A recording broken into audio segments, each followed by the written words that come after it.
colors we see in the world around us. There's the basic primary colors, then secondary, followed by tertiary. Most humans can see 1 million shades of different colors that all derive from the basic primary colors. There's a small percentage of the population that can see up to 100 million colors. They have an extra orange cone cell in their eyes that allows them to see more than the average human. These colors shape our world and how we interact with everything.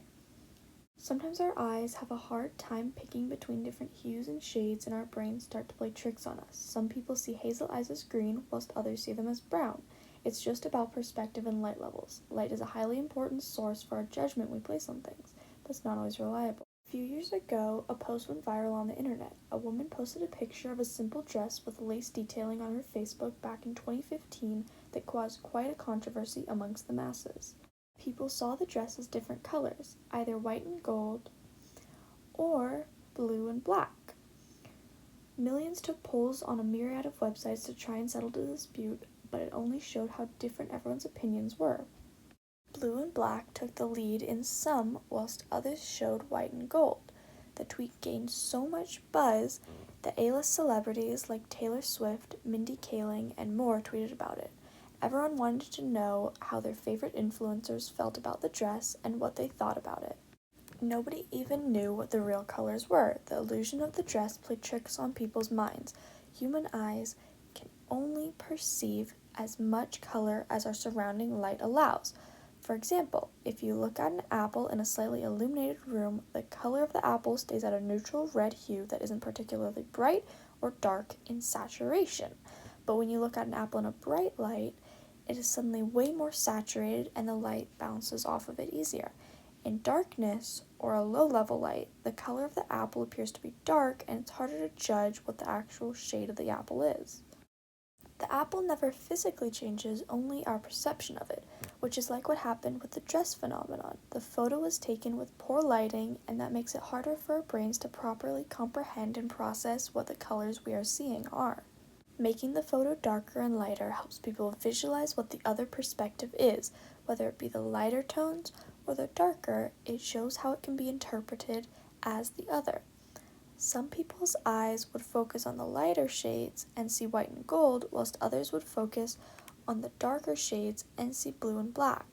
It depends on the person who is looking at the image and which colors their brains decide to see. It's a subconscious decision that we have no control over. Now, another example of optical illusions that our eyes and brains make us see differently is the classic case of the gray bar. There's not much about it that's special like the dress, but it still perplexes our minds. A simple black to white gradient is set as the background, and a seemingly light gray to dark gray gradient bar is in the center. The bar, upon further inspection, is actually one solid color all the way across. Our eyes can't ignore our peripheral vision, and it makes us take into account the background gradient of the bar and picture it as a gradient on gradient image.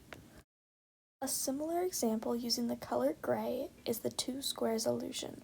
An image made in some 3D modeling program online shows squares next to each other that are both shaded and highlighted and also have opposing backgrounds on either side.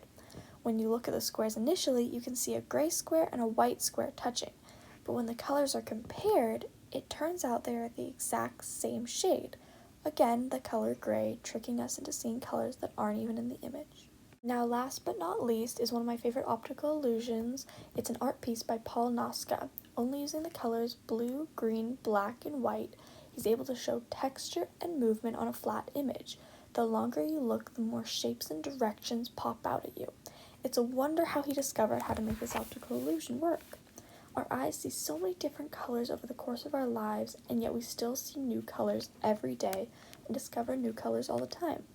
Colors shape our lives in more ways than perceptible, and those born blind or colorblind see a whole other world than others do. Colors are the most interesting and complex things in our lives, but they're still being researched and figured out as we speak.